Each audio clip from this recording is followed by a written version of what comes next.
Welcome to the Breakfast Leadership Show, where we interview global thought leaders on business, leadership, and life. Here's your host, keynote speaker, best-selling author, and chief burnout officer of the Breakfast Leadership Network, Michael Levitt. Welcome back. I've got Adam Malone on the line. Adam, how are you? I'm great. How are you, Michael? I am awesome. Really looking forward to this chat. I always love talking to people that are making big differences and making our leaders better. So why don't you share a little bit about you, and then we'll jump into the conversation. Sure. I was in the corporate world for about 20 years, same company for 17.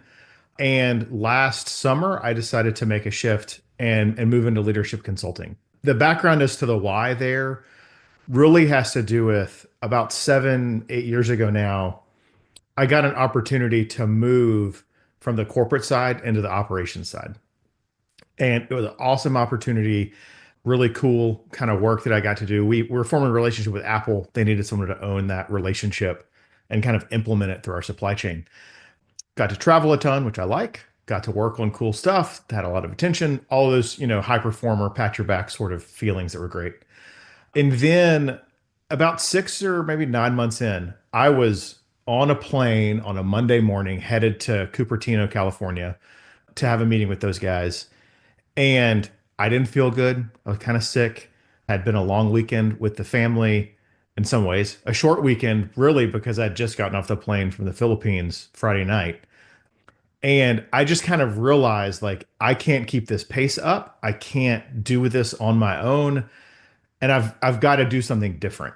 And so that kind of is what moved me from what I've heard a friend of mine call a hobbyist leader. You're a leader with one or two sort of people, but mostly you're an individual contributor, and really set me on the path of figuring out how to build better and stronger teams and create tenacity, not only in myself, but in the fabric of the team. Because really what I realized in that that 4 hour plane ride was like, I've been kind of doing this on my own, even though I had a team, and that's not what's going to be sustainable and, help my marriage and help me enjoy life. And so I've got to do something different. So that kind of set me down the path of leadership growth and development, and ultimately ended me up here today. Well, thank you for the journey. And I'm also thankful for the fact that you recognized that how you were going about things wasn't sustainable, because I think if you would have continued down that path, you could have had some significant health issues, or who knows what, relationship issues, you name it, burnout. I do a lot of work in that space, had my own personal burnout journey many, many years ago. And I was kind of going down a similar path. I had a team, but for some reason I felt like that I had to be Superman and do all of it myself, which is really ironic because I love Batman more than Superman, but that's another story for another day. I mean, I've got a Hot Toys Michael Keaton Batman figure right over here. But anyway, it's a situation where you recognized it, and a lot of people, and especially leaders, they don't Yeah. recognize those signs, and they just blow right past them. You know, they're doing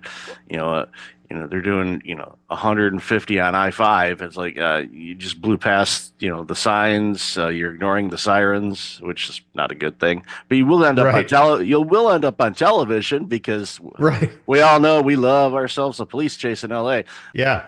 But at the end of the day, it's you caught that, and then so you land in Cupertino, or you land at the airport, and then you head Yeah. over to Apple. And I'm guessing, and correct me if I'm wrong, when you go, when you start walking into, their headquarters and all of that, you had this on your mind and going, hmm, this may be one of the last times I walk in here in this capacity.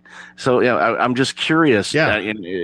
what was that experience like? Because you said, okay, this is not sustainable, and now all of a sudden you're going in to, do your work, but you've had this awakening basically on an airplane, going, okay, this is not sustainable. So what was, and obviously don't give the details because I don't want Apple coming after you, because Yeah, they nobody put wants that.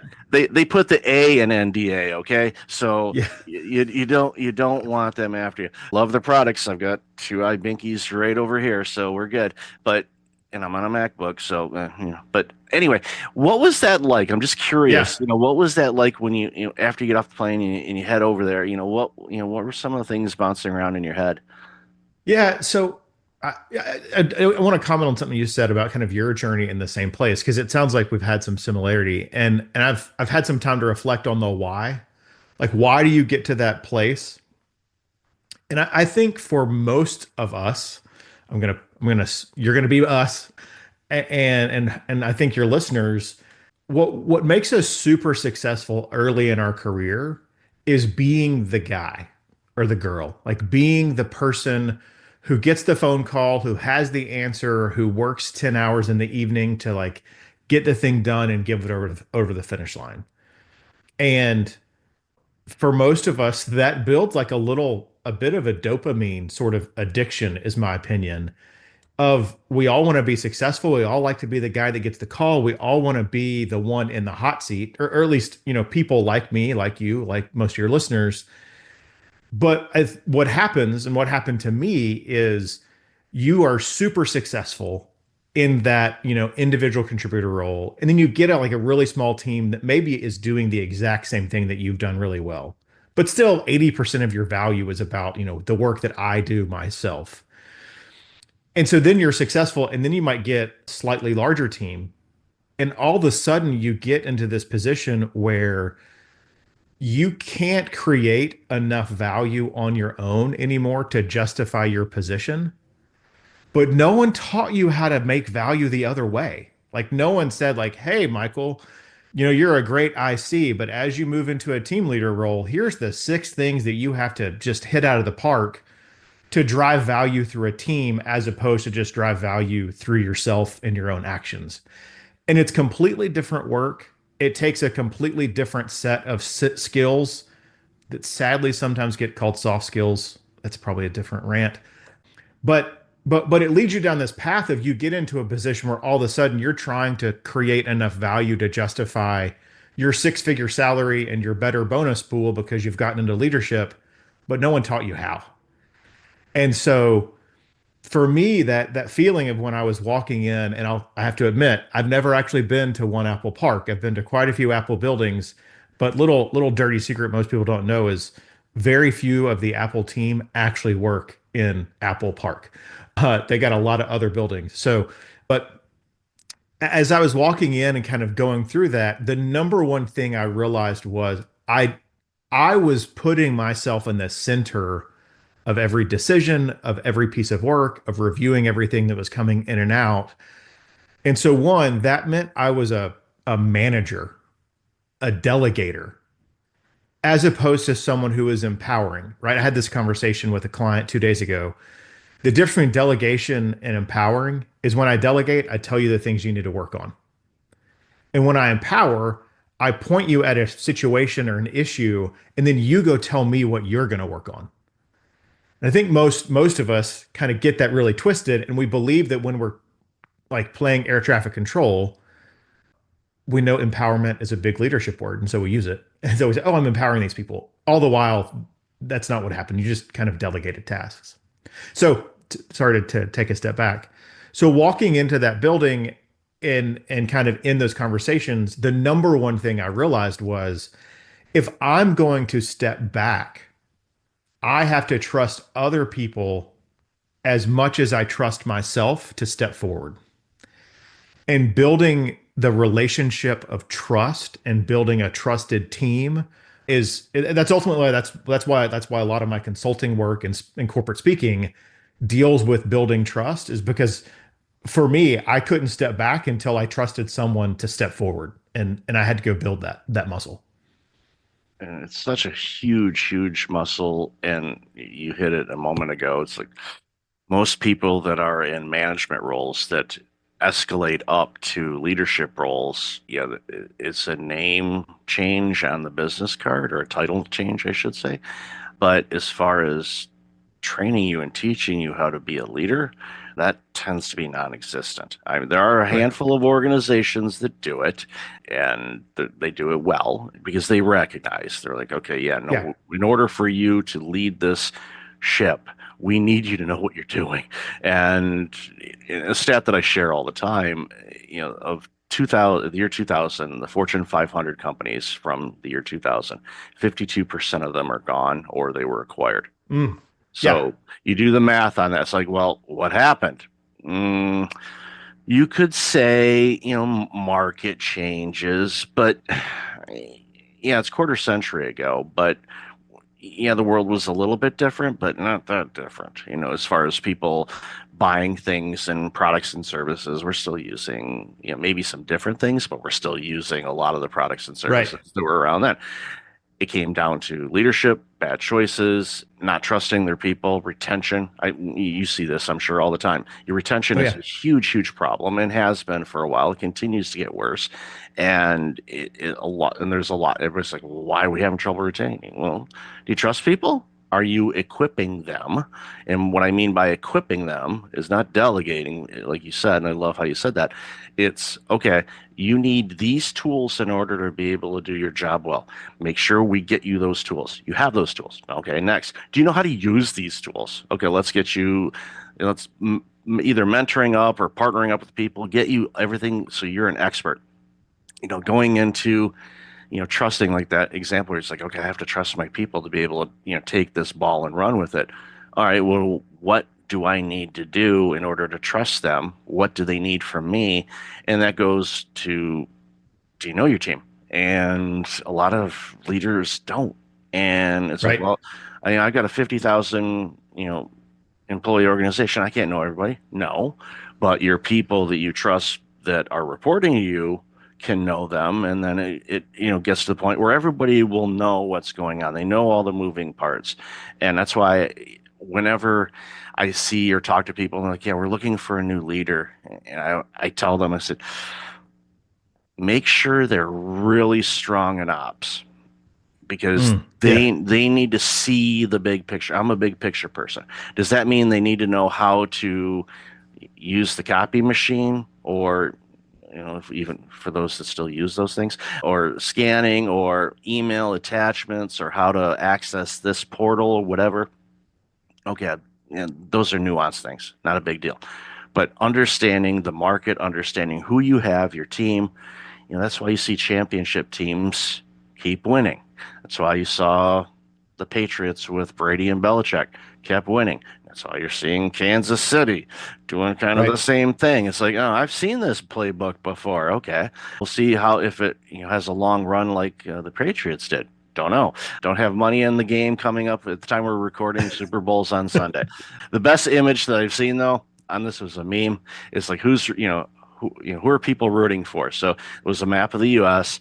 Around Kansas City, they had the Chiefs logo. In Philly, they had the Eagles logo, and then the rest of the country was gray. And then the grid, it said gray. The gray was baseball season. It's like, Oh, I'm oh like, man. I'm like, wow, there's some hate for these teams. I'm like, why the hate, peeps? Why the hate? But completely side note, I don't know where that came from, but Yeah, don't drag us into that. We don't want I don't want to get text. You don't want to get text. You're gonna make people mad. I know. It's like, look, no, I hope the best team wins. Who's the best team? We're going to find out Sunday around 10 o'clock, give or take.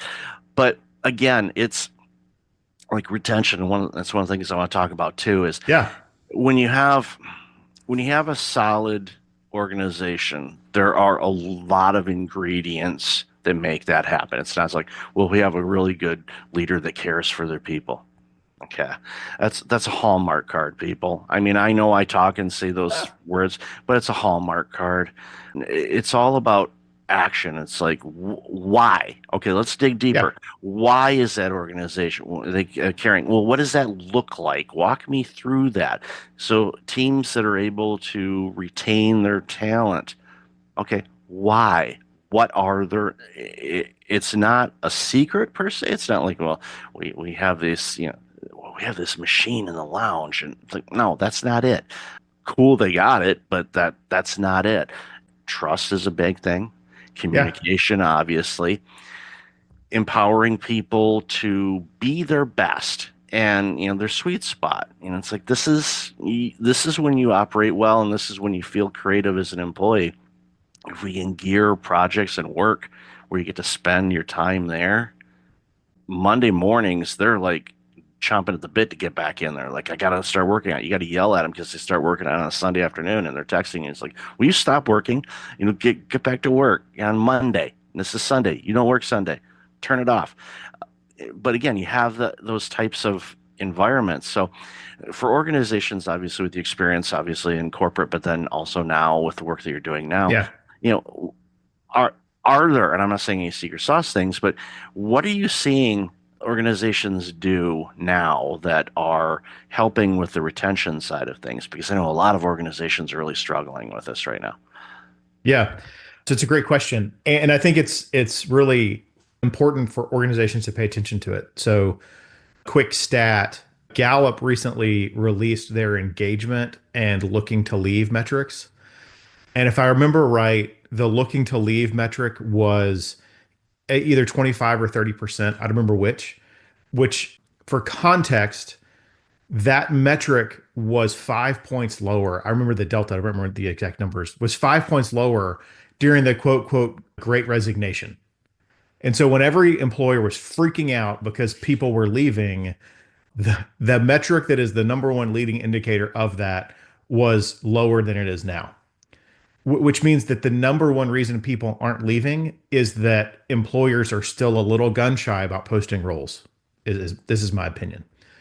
And so if or when the dam breaks on kind of companies resuming hire post election and is inflation in control and those things, there's a train headed down the tracks at basically every organization. First, let's kind of quantify the problem, right? Second, there's always going to be this debate now. Like, are we a hybrid organization? Are we an in-office organization? Are we a remote organization? And frankly, I don't care. I don't think it matters for your organization once you've made the decision and you have embraced it. Where I see organizations struggling in this is when they give really unclear guidance on what sort of organization are we, and they're kind of schizophrenic in their messaging. Oh, well, we're a in-office organization, but then 30% of the employees get to be remote. Or even worse, organizations that say that they're in office or require 3 or 4 days a week in office, but all their leadership team lives in a different freaking city. Like, I don't understand. Like, how do you tell these people that they need to come to the office, but all the other quote C-level people don't have to? You want to talk about creating rancor in a group. When people see inequality, if you have a SVP or a C in your title, they see that. And that like erodes trust, it erodes happiness. And you can't stand on like your whatever you've said you believe if fundamentally the most important people, I say important as in level, they get exempted from it. So I don't want to create that big debate on, which is better, because I think any of them are great. And I've worked in all of them, and there's none of them has to be like a silver bullet answer. But your organization can't be schizophrenic about which one you are. That's one, and it's a hot button for lots of people. Yeah, definitely. And people ask me, especially when we first had the start of the pandemic, and you had organizations saying, we are now going to be a remote only organization. And my comments to people, that were looking to work there or are working there, and talking with the leaders of those organizations, yeah, I said, now this policy of only going to be remote, did you write that in pencil by chance? And they'd look at me like, I said, you guys are making these forever and ever amen type of agreements or statements, which is kind of ironic because half the population gets divorced anyway. So forever is a loose term, being in one of those groups. But the thing that I saw was like, okay, very reactionary. I get it. We all had to react. We didn't. There wasn't Yeah, a playbook. that We was had to survival. Yeah, it was survival. It's like, okay, everybody got sent home and did that. And then all of a sudden you start seeing the dynamics of, okay, some people were going back in some industries. They couldn't work remote. So you started to see, some people being a little disgruntled and people that were, the frontline people that had to be out there. And we saw a lot of attrition because they're like, wait a minute, I have to risk my life or I have to go to in all the time where I have people making more money that aren't. And they're like, well, why am I doing this? So we saw a lot of Yep. deck chairs getting shuffled around and people leaving and going, oh, no. And then you have this situation, okay, 100% everybody back to work. All right, that's fine. I'm not going to name names, but there have been many high profile executives that have said our organization is returning to 100% in work. And it's like, okay, are you 100% in the office? And Yeah. I don't know that because I don't work for that organization. Yep. I'm like, are you there? Because if you're going to make a comment about that publicly, then my personal feeling is your ass better be in the office more than your employees. I'm just saying Yeah. this it's an optics thing. It's a Yep. it when Hypocrisy is people a cancer. oh big time and to play on the name of your organization's words, tenacious. Yeah. Now this is just my personal feeling. When I think back to the leaders that I worked for over my career, the ones that stand out are the ones that were there. They said what they were saying. They walked the walk. They talked the talk. They were there before me until I started getting in there earlier. And then they got a little frustrated. They're like, I can't get in here earlier than you. I'm like, okay, that's fine. I'm doing this because for me, that early morning was the way I was saying, let me get everything set. Let's get all the ingredients Yeah. ready to go. But I'm like that. Other people are like, It's like, start time's at 9. I mean, they're there at 9. They ain't awake until 10, but they're there at 9. So, Right. but going back to what you were saying about the remote or this, I'm with you on it. It's like I don't care, but what makes sense for your company, what makes sense for your customers, don't forget them. Yep. Let's figure out what makes sense. If it can be a hybrid thing where it works well and there isn't this animosity between your team members, because again, that can kill an organization with retention really quick. All you need to do is lose a couple key people and then watch the dominoes just go. And then you're like, okay, what just happened? Well, you put all your eggs Right. in one basket. You shouldn't have done that. But yeah, sometimes you got to learn in order to do Yeah. that. And, another thing I see with retention too, especially with, pay gaps and all of that stuff, we're seeing a huge retention problem because 7 out of 10 Americans are up to their eyeballs in debt and Mm. they're stressed out. They're worried about their finances. They're like, how do I get more money?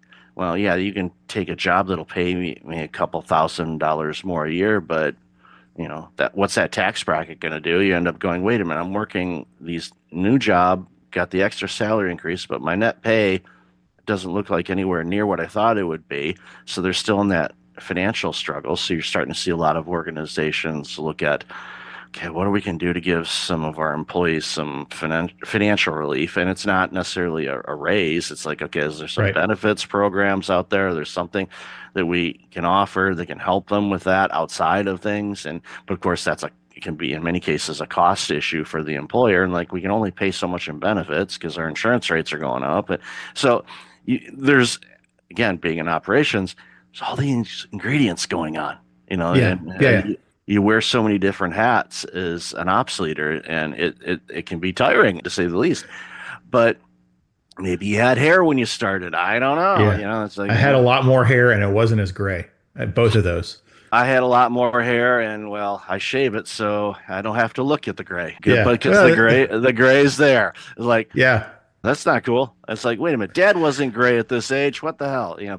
But anyway. But no, I what you says is point. Is well point taken. Is there's organizations, going back to what you said before, need to figure out who they are. Yeah. Yeah. And And so to your question about retention, one is just figure out who you are. But I would say, kind of resonating on some of the points you made, one of the big things I work with my partners on is that trust aspect, which you mentioned. And so what we see is that organizations that don't have a high trust factor are going to fail on multiple leading metrics related to retention. That's things like looking to leave, engagement, which sometimes gets different definitions, but I would say just engagement is, are your people active and involved, or are they always looking at the clock to see when they can leave? That's to me kind of how you gauge engagement. Retention, looking to leave, engagement. And there's a few other metrics as well that all kind of head towards, do you have an environment that people want to be a part of? And that's the reason I focus on the fabric of trust in what I work with people on. One, because people misunderstand trust. They think you can build it, and they don't understand that really I can't establish trust with you, Michael. I can invest time in traits that will lead you to trust me, or lead you to give me your trust, is really the better way to say that. But I can't hold you at gunpoint and make you trust me. And so establishing or building trust is actually investing in other traits like empathy, authenticity, and logic. And then once I've done that sufficiently, you will begin to give me your trust. And as I perform reliably, you'll give me more of your trust, right? And that's how that grows. And it's the exact same way with our teams and our employees. And so that can be things like you mentioned, people want income stability or income growth. Well, understanding that on an empathy level is super important to make people feel heard when they say, "Hey, I'd like to have a raise." You may have to tell them no, but that doesn't mean you don't validate their feelings or invalidate their feelings. You can rather instead approach that really authentically and say, "Michael, I understand you want that. We don't have a role open right now. So, two things for promotion readiness: we have to have a role and you have to be ready. One, we don't have a role, but two, it's not clear that you're ready for that. Here's three skills that you need to improve or grow in or develop in order for you to be ready for that next level." And so then you kind of lead into, well, now they understand the logic of why I say I want more money, I say I want to get promoted, and it just a magic fairy doesn't just appear and do that for me. So I have to, so like, they start to buy in and understand the logic. And then you can shore up that authenticity is, "Hey, Michael, you need to develop these three skills. Here's how I'm going to help you develop them." And then you follow through on that.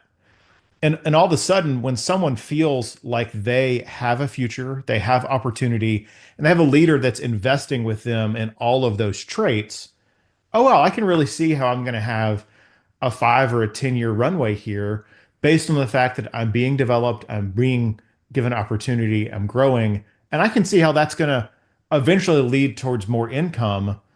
I don't want to take the risk of leaving and going somewhere else because look at all the opportunity I have here, right?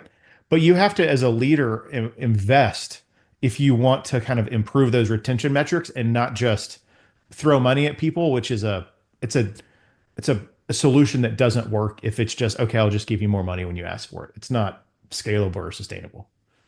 Yeah, I think of the times when I was able to give my team, salary increase or bonus or anything like that for performance. It is a very, very short win period. So basically, I like to use the analogy. It's like, okay, it's like, Christmas presents, for example. Okay, everybody opened up their Christmas present. Yay, everybody's euphoric. Thank you so much and all that.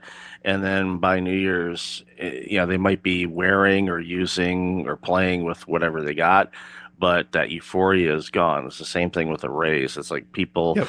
unfortunately, in many cases, raise their expenses to match their revenue, or in the case of what we're seeing right now, it's like, okay, they're just applying the extra few dollars towards, their debt or whatever their cost of living is. So it's short-lived, but saying, you know what, we're going to invest in you, and here's some professional development ideas. We're going to pair you up with this person. They're going to mentor you on this. You're going to work on some projects to get some skills that are needed for this next level for you, and a map out. And then they're like, oh wow, this is going to be good. And I did that with people when I worked in healthcare too, and they were able to take on some leadership roles, and then they had opportunities outside the organization that were better aligned with where they wanted to be. And guess what? They were well trained and prepared to lead those organizations.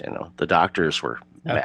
mad at me because they left, but I'm like, it was a better opportunity for them. We had a part in helping them be better. So guess what?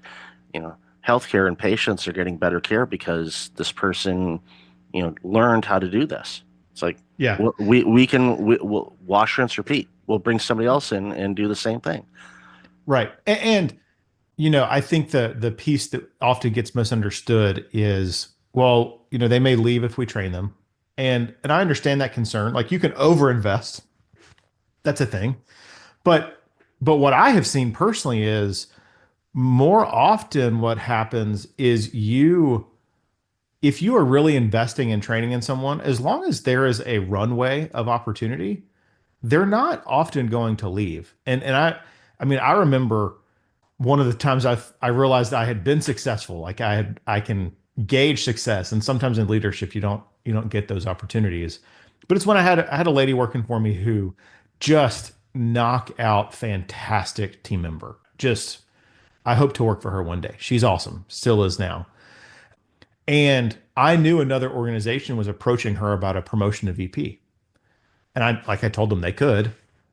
And in our one-on-one the next week, she said, "Hey, that org, talked to me about this role." I was like, "Cool. Like, what do you think?" She's like, "Well, I mean, I'd like to be a VP, but I don't think that getting that money is worth leaving a culture and a team that I know and love.